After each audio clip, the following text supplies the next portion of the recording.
ho jako akawuwo. Libadde sanyusa nga Ssaabalabirizi w'ekkanisa ya Uganda omulonde Dr. Stephen Samuel Kazimba Mugalu enkya ya leero ayingizibwa mu maka g'obwa Ssaabalabirizi wamu n'okukwasibwa woofiisi y'obulabirizi mu butongole ng'ono n'abadde ne bannaddiini nga bakumbye okuva ennakulabye okutuuka ku lutikko ya St. Paul e Namirembe wakati mu byokwerinda ebibadde binywezeddwa.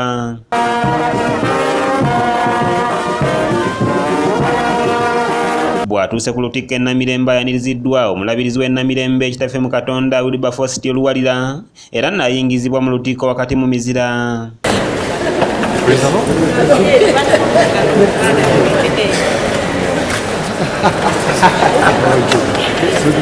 Mu lutikko wateekeddwawo okusaba okw'enjawulo okwebaza nga okukulembeddwamu omulabirizi w'e Namirembe Reverend Wilberforce Oluwalira ng'ono akuutidde Ssaabalabirizi Kazimba bulijjo wekwasa Katonda mu buweereza bwe. Era sina kubuusabuusa Katonda nteeseteese bulungi olw'ekyo tetugenda okulaba ku lunaku olwa Sande era mwembeeralizaako Katonda abasobodde okujja wano lunaku lulwaleero akadde bwono batoyingidde mu lutikko ku lwa Sande.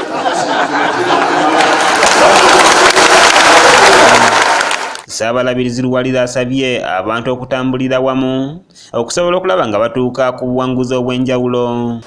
Remember this statement which I began with.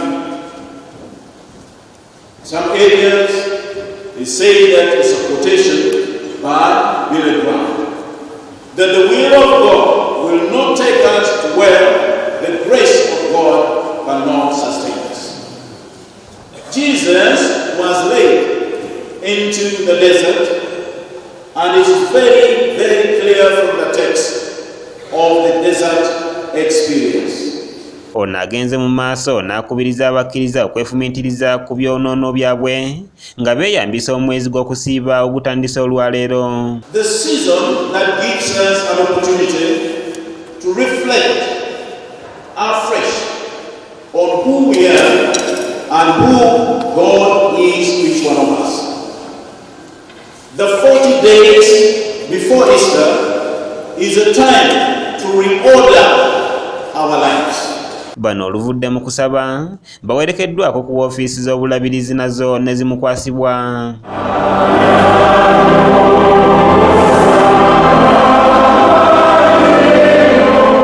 Kanyike Kevin yakusakidde eggulire lino okulwa ABS Television.